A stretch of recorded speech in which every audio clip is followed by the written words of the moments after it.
Refrigerator अंदर रखी हुई वेजिटेबल्स और पानी को तो ठंडा करते हैं, लेकिन इसके पीछे जो इक्विपमेंट्स लगे रहते हैं उनका टेम्परेचर इतना ज्यादा हाई होता है कि हम उन पर खाना पका सकते हैं। तो फ्रिज के बाहर इतना ज्यादा टेम्परेचर और अंदर की तरफ एकदम ठंडा ठंडा, यह कैसे पॉसिबल है? इसके अलावा कई बार जब फ्रिज खराब होता है तो हमारे दिमाग में एक ही बात आती है कि इसकी गैस खत्म हो गई होगी, लेकिन दोस्तों ऐसा कुछ भी नहीं होता है। इसके पीछे की साइंस इस वीडियो में 3D एनिमेशन की हेल्प से समझते हैं। जो रेफ्रिजरेटर का हार्ट होता है वह कंप्रेसर होता है। यह एक रिसिप्रोकेटिंग टाइप कंप्रेसर है।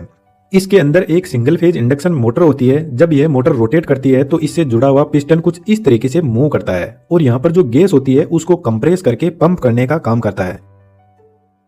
इन कंपोनेंट्स की वर्किंग रेफ्रिजरेटर की बॉडी को थोड़ा सा साइड में रखकर अच्छे से समझते हैं। कंप्रेसर एकदम पैक होता है क्योंकि इसके अंदर एक गैस भरी जाती है जिसका नाम है फ्रीऑन R134A, जो आजकल कॉमनली यूज होती है, और मोटर और कंप्रेसर दोनों मिलकर इस गैस को पंप करने का काम करते हैं।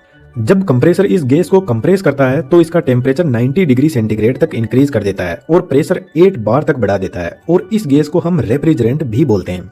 अब यह टेम्परेचर और प्रेशर बहुत ज्यादा है तो इसको हमें डाउन करने की जरूरत है, इसलिए इस हाई टेम्परेचर और प्रेशर वाले रेफ्रिजरेंट को कंडेंसर यूनिट के पास में भेजा जाता है, जो रेफ्रिजरेटर के पीछे लगी हुई कुछ ऐसी ट्यूब होती है जो हमें आसानी से दिखाई दे जाती है। और इस ट्यूब से जब हाई टेम्परेचर वाला रेफ्रिजरेंट फ्लो करता है तो बाहर के एनवायरमेंट से हीट एक्सचेंज करने लग जाता है, क्योंकि कंडेंसर कोयल का टेम्परेचर बहुत ज्यादा होता है और एनवायरमेंट का टेम्परेचर बहुत कम, तो रेफ्रिजरेंट धीरे धीरे कूल होने लगता है।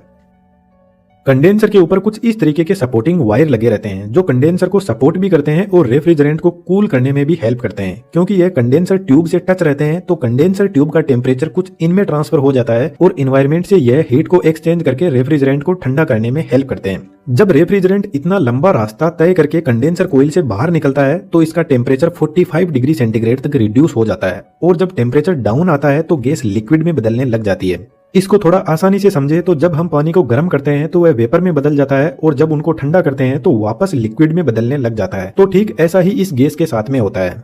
कंडेंसर यूनिट से जब गैस बाहर निकलती है तो यह थोड़ी ठंडी होकर लिक्विड में बदलना शुरू हो जाती है। अब कंडेंसर यूनिट से निकलकर यह रेफ्रिजरेंट जाता है कैपिलरी ट्यूब के पास में। कैपिलरी ट्यूब कुछ इस टाइप का एक कॉपर की ट्यूब होती है जिसका डायमीटर 0.5 mm से लेकर 2.2 mm तक होता है, और इसकी लेंथ मैक्सिमम 5 मीटर तक हो सकती है। कैपिलरी ट्यूब एक थ्रोटल डिवाइस होती है जो हाई प्रेशर को लो प्रेशर में बदलने का काम करती है, और यही वह डिवाइस है जो रेफ्रिजरेंट को एकदम ठंडा भी कर देती है। इसको थोड़ा समझने की कोशिश करते हैं। कैपिलरी ट्यूब सिर्फ और सिर्फ एक कॉपर की ट्यूब होती है और इसमें ना कोई इलेक्ट्रिसिटी दी जाती है, ना ही इसमें कोई मूविंग पार्ट होता है। जो प्रेशर ड्रॉप होता है वह इस ट्यूब की लेंथ के डायरेक्ट प्रोपोर्शन में होता है और डायामीटर के इनवर्स प्रोपोर्शन में होता है। तो जैसे जैसे इस ट्यूब का डायामीटर कम होता जाएगा तो प्रेशर ड्रॉप बढ़ता जाएगा, और हम लेंथ भी इंक्रीज कर देते हैं डायामीटर के साथ में, तो प्रेशर ड्रॉप और ज्यादा इंक्रीज हो जाएगा। अब प्रेशर